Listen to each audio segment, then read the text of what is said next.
I joined a gym for the first time 3 months ago. Now, a gym is really the last place you'd ever expect something scary to happen. But last week, I had the most horrific experience of my life.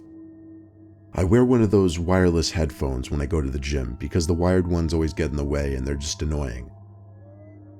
Sometimes I'll leave my phone on a workout machine when I walk to the water fountain, and when the phone gets too far from the headphones start getting staticky before disconnecting. I only knew because it happened a couple times before when I walked away too far from my phone in the gym. Well, one late night last week, I was one of the last people still in the gym. I was on one of the seated leg machines. I began my set of 20. While I was pushing towards my final reps, the music in my headphones started getting staticky until my headset said, "Disconnected from phone." I stopped my set and reached over to the phone compartment on top of the machine, and I filled with worry when I couldn't feel my phone. It wasn't there. I looked around the gym desperately, thinking someone might have taken it. I only saw 2 other people in the whole gym though, excluding the guy sitting at the front desk. One guy was really fat and sweaty, and the other guy was sitting on one of the machines looking down at his phone. Which one could have taken my phone, if either of them? I had to approach the guy sitting on his phone, as much as I didn't want to. He had earbuds in, so when I approached him, he looked at me with a confused look on his face, as if he didn't want me to be talking to him. He took one earbud out and looked at me, and I firmly asked him, "Did you take my phone?" He looked at me in silence for a couple seconds, then said, "No." There was obvious attitude. I asked him if he saw anyone else walking by recently, and he just shook his head no. For some dumb reason, I said thanks and walked away, when I deep down wanted to tell him to quit being a dick. I went to the front desk and asked the worker to check the video cameras and see once and for all who actually took my phone. As the guy working the front clicked around on his computer, the rude guy who I spoke to walked past me and out the exit. The worker then turned the computer screen so that I could see it and clicked play on a video, which showed the guy who left 15 seconds ago taking my phone. I thanked the employee and ran to catch the guy who just left, but by the time I got outside, the guy was nowhere to be found. The scary thing that sunk in right away was the fact that I recently disabled my passcode lock to my phone, meaning he had access to all of my apps, all of my texts, pictures, emails, all of my data basically. I went back inside and asked the employee to track that man's membership info, but when he checked the cameras, the guy didn't even check in. He simply walked past the counter unnoticed. So there were no records of this guy even being a member of the gym. The footage showed that he suspiciously walked around between machines, looking around a lot like a nervous person. I asked the employee to report that to the police. He said he'd show it to his boss tomorrow. The next day, I called my best friend Tom so I could tell him why I wouldn't be answering texts for a while, and to also see if he could tell all my other friends what happened. He started freaking out on the phone, begging me to tell him I was kidding about losing my phone. He told me someone had been sending him texts and came to his house. I didn't understand, so he said he'd be over to show me. 10 minutes later, Tom got to my house and showed me a long conversation between him and someone using my phone pretending to be me. It started out with the person on my phone saying, "Hey, can I stay at your place tonight? I got in a huge fight with my parents." Tom said, "Yeah, let me know when you come over." Then the guy who was using my phone said, "Can you just leave your back door open? I'm gonna be over super late and I don't want to wake you." The conversation went on a little while longer before Tom finally agreed to just leave his back door unlocked. Tom went back to sleep under the impression that it was actually me who would be coming through that back door. When we finished reading the conversation, Tom looked up at me and said, "The cameras." We rushed to his house together and watched the footage captured on the cameras throughout his house. I was disturbed, but also not surprised, to see that man from the gym who took my phone walking in through the back door of Tom's house. He scavenges the place, grabbing expensive household objects and throwing them in his pockets. He moves from the den to the kitchen and eventually to the upstairs. I saw the fear in Tom's face when he watched the man on the camera in the upstairs hallway open his bedroom door, step in for about 20 seconds, and come back out, leaving the door open. The man was in the house for about 10 minutes before sneaking back out the back door. It looked like he took a lot of valuables. Tom and I sent the video footage to the police, and when I went back to the gym, the manager told me she'd be sending their footage as well.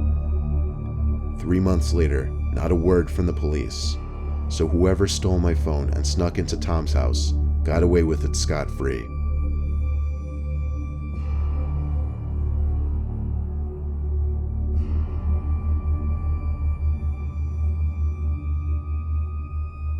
I currently go to a 24-hour gym in my town. It's usually on the quieter side most of the day, but during the night hours it really becomes a ghost town. I don't quite understand how they could afford to stay open 24/7. I had to work late one night to cover for someone else's shift, so I got off work at 11 p.m. I planned on heading right over to the gym to get a quick midnight workout in. When I got there, nobody else was there. I was the only one working out. Well, only for about 10 minutes, until I finally spotted someone else working out. It made me feel a little less odd for being there so late. The guy was wearing a beanie and a hoodie.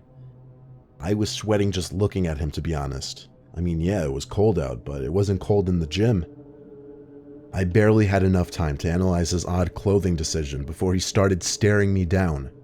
I looked back for as long as I felt comfortable before deciding to look away. I felt like he seemed to be challenging my dominance because I still felt his stare through my peripheral vision. I kept shooting brief looks back at him to still find him staring at me. I tried my best to ignore it and went on with my workout. I just couldn't take the staring anymore though. So I went to a different section of the gym where there was absolutely no one around. I was finally able to work out in peace. I was doing bicep curls by the free weights while facing the mirror. That's when I noticed it. That guy in the beanie was hiding behind one of the chest press machines. There was a slight opening between the lifting mechanism and the actual weights on the machine, and through that opening was the guy's face, once again staring at me. I think when he realized that I noticed him, he moved away out of sight behind the machine. I'm way too timid a person to go approach anybody like that, so instead of confronting him, I put the weights down and left the room. I walked straight to the front desk and asked the girl working to tell the man to either stop staring at me like that or to leave the gym. She looked down the aisle of workout machines and saw nobody. I asked her to come follow me. She was clearly very reluctant to do so, but she ended up coming with me to the back room. We looked around the room, but he wasn't in there. In fact, it seemed like he wasn't even in the gym anymore. I apologized and told her to keep an eye out for the man in the beanie. She walked back to her desk, and I kept working out for another 10 to 15 minutes. I waved goodbye to the girl as I left the gym and went to my car. As I put the key in the door lock, I heard manic footsteps hitting the concrete. I was confused at first. It sounded like somebody running in my direction. I turned 180 degrees. Someone was sprinting towards me from the dark. I stood like an animal frozen in headlights for a second as I stared in shock. When the person emerged into the circle of light under the light post I was parked under, I was able to instantly recognize the guy in the beanie and hoodie from earlier. I opened the car door and jumped inside, slamming it shut behind me. I slammed my hand down on that tiny lock knob atop the door handle a split second before the man tried to open the door. As I started the car, he started to kick at my door and window. I threw the handle into reverse and stepped on the gas. The car jolted backwards away from the man, and I was able to escape the parking lot safely. I got home and found a bunch of dents in my door from the man's kicks. Admittedly, I should have called the cops, or even the gym, and warned the girl of the man now that she was alone. Instead, I selfishly just went to bed and told myself I would never go to the gym late at night again.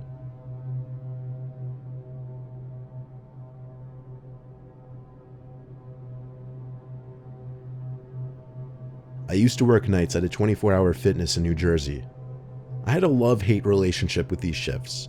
I loved it because very few people would come in during the deep night hours, meaning less people checking in and less weights I had to re-rack. I hated it because it meant I had to spend the graveyard hours sitting at a desk doing nothing while everybody else was asleep. Still, maybe you would think many strange things would happen during these hours. Or maybe you wouldn't. It's a gym, what could happen? Actually, only one strange incident ever happened while I was there. I was sitting in a chair behind the counter reading a magazine. Then, out of natural curiosity, I turned to do a little people watching. Well, I guess you would call it person watching, because there was only one guy in the gym. He wasn't doing anything though, he was kind of just pacing slowly down the gym, looking around. There's a cutoff between two different sections of the gym, the front and the back. He made a left turn past the wall that separated the two sections, and then he disappeared from my view. So it was back to reading for me. 10 minutes passed and I forgot the guy was even there. Then suddenly everything went dark and silent. Like literally, the power in the gym just shut out. All the lights turned off and all the music went dead. It was so dark I couldn't see 2 feet in front of me. Thank God our phones have flashlights these days, otherwise I wouldn't have known what to do. I turned it on and tried to think of what I should do next. I knew some kind of power box was in one of the storage rooms connected to the back section of the gym. I also knew that's exactly where the one guy working out happened to be. On my way there, phone/flashlight in hand, I called out for the patron over and over. Now I was in the back section, still calling for him. Why on earth would he not answer me? There was something so eerie about being in a silent, pitch-black gym and seeing all the workout equipment only through a flashlight. I found the power box in the back storage area, or I guess what I thought was the power box. I tried flicking on and off every possible combination of switches, but the power did not come back on. Since I couldn't figure it out, I guessed it was on me to close up shop and wait for Kathy, the owner, to come fix it tomorrow morning. But first I had to find that guy. I did a thorough scan of the whole back section. Behind all the equipment and all the janitorial closets, nothing. The only other place I could check back there was the women's bathroom. I opened the door and called for him once more. My voice echoed into the seemingly empty bathroom. Still, I had to double check to confirm. I made sure to point the flashlight in every possible direction so I could see every inch of the bathroom. The only place to check now were the stalls. Before I could open either of them though, I started to hear noises. Breathing noises. Like sickly, deranged breathing noises. I had my hand on the door, ready to push it open, but I couldn't bring myself to do it. I said, "Are you in there?" No answer. I got on my knees and looked under the stall door with my flashlight. There were 2 legs standing right behind the stall door, practically inches from my face. He was literally standing on the other side of the stall door. I quickly got up and left the bathroom, heart racing. I ran to the front desk and tried to figure out what to do. I tried calling the owner, aka my boss, but obviously she was asleep by this time. I left 2 different voicemails on her phone. The only other thing I could think to do was call the cops, and so I did. I didn't know what else to say other than there was a suspicious man in our gym and I was 90% sure he somehow cut the power. I hung up the phone and felt alone and horrified in the darkness and silence. Suddenly, a metallic hit sound came from across the dark gym, like one of the machine's weights being dropped. I shined the light down the gym and called for the patron once more, and then called out that we're closed and that he had to leave. Then I think I saw him. I saw someone walking between 2 machines before getting too far from the light to see. It seemed like he was messing with me now. I shined the light in the direction that he was walking, and I swear to God, it looked like just at the edge of the light, there was a face looking at me.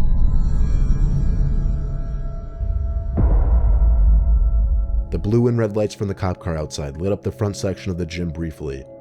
A cop knocked on the now dysfunctional front door, and I physically opened it to let him in. He took out his flashlight, greeted me, and said he'd take a look around. All I saw from the front desk was the light of the officer patrolling the whole entire gym, including bathrooms and closets, before coming back to me and saying it's empty. He suggested that whoever it was left through the back door, and that I should lock up and come back tomorrow morning.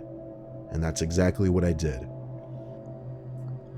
By the time I got back the next morning to check on things, Kathy was already there. Apparently it was just a simple power outage the night previous. Kathy and I checked the camera footage together in those brief moments before the power went out. We checked for the guy I described, but he wasn't there.